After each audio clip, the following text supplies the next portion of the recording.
ପିଲାମାନେ ଭଲ ଅଛ ସମସ୍ତେ? ଖାଇକି ଆସିଛ?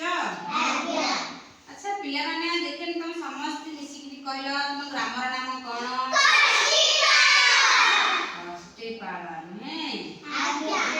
ତାହେଲେ ଆଜି ଆମେ ଜାଣିବା ଆମ ଥାନା, ଆମ ଜିଲ୍ଲା, ଆମ ରାଜ୍ୟର ୟାର ରାଜଧାନୀ ବିଷୟରେ ଆମେ ଜାଣିବା। ଆମ ଜିଲ୍ଲା କୋଉଠି ହେଲା, ଆମ ଗ୍ରାମ କୋଉଠି, ଆଉ ଆମ ଦେଶର ନାମ ସବୁ ଆମେ ଜାଣିବା ହେଲା, ଆଉ ଆମ ବ୍ଲକ କୋଉଠି ଏ ବିଷୟରେ ସବୁ ଆମେ ଜାଣିବା ହେଲା। ଆମ ଥାନା ହଉଛି ନିହଲ ପ୍ରସାଦ। କଣ ହେଲା? ଆଉ ଆମ ଜିଲ୍ଲାର ନାମ ହେଲା ଢେଙ୍କାନାଳ।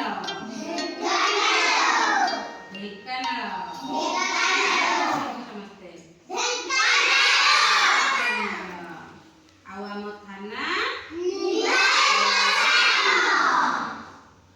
ଆଉ ଆମ ପୋଷ୍ଟ ଅଫିସ ବା ପଞ୍ଚାୟତ ଅଫିସ କୋଉଠି? ଆଉ ଆମ କଣ? ଆମ ବ୍ଲକ ଆଉ ଆମ ରାଜ୍ୟର ରାଜଧାନୀ ହେଲା ଭୁବନେଶ୍ୱର।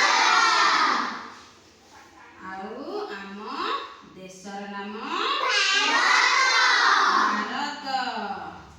ଆଉ ଆମ ରାଜ୍ୟର ନାମ ଓଡ଼ିଶା।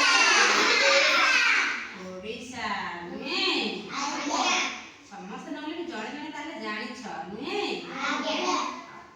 ଆଜ୍ଞା ଯୋଉ କରୁଛ ଚିଣ୍ଟୁ, ତମକୁ ଫାଷ୍ଟ ପଚାରିବି, ଦେଖିଆ କହିଲ ତମ ଜିଲ୍ଲାର ନାମ କଣ ଆଗେ କହିଲ? କୁହ। ଆଜ୍ଞା ତ କହିଲ, ଆଗେ କୁହ। ଆମ ଜିଲ୍ଲାର ନାମ ହେଲା ଢେଙ୍କାନାଳ। ବଡ ପାଟିରେ ତମେ ନିଜେ କୁହ। ଢେଙ୍କାନାଳ। ଆମ ଜିଲ୍ଲାର ନାମ ହେଲା ଢେଙ୍କାନାଳ। ତମେ କହିଲ ତମ ଥାନା?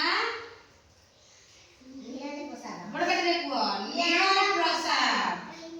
ତମେ କହିଲ ତମ ବ୍ଲକର ନାମ ପ୍ରସାଦ? ଗନ୍ଦିଆ। ତମେ କହିଲ ତମ ଗ୍ରାମର ନାମ କଣ ଆକାଶ? ତମ ଗ୍ରାମର ନାମ କଣ କହିଲ? ବଡ ପାଟିରେ କଷ୍ଟିପାଳ। ତମେ ପ୍ରଭାସ କହିଲ ତମ ରାଜ୍ୟର ନାମ?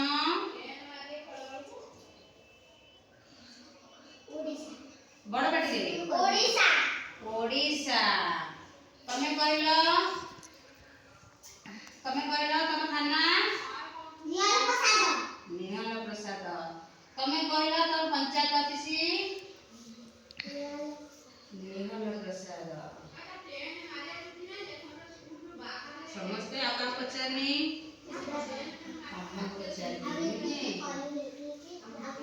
ତାଙ୍କୁ ବି ପଚାରିନି। ଆଉ କଣ ପଚାରିବି? ତୁମ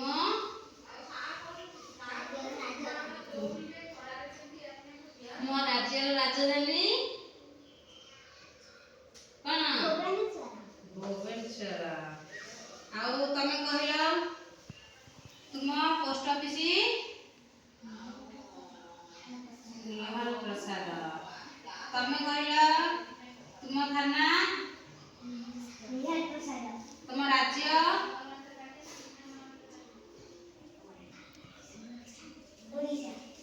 ଓଡ଼ିଶା।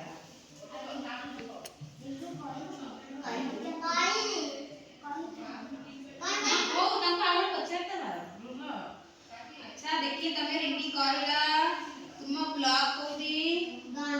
ଗନ୍ଦିଆ। ନାଇଁ ସମସ୍ତଙ୍କର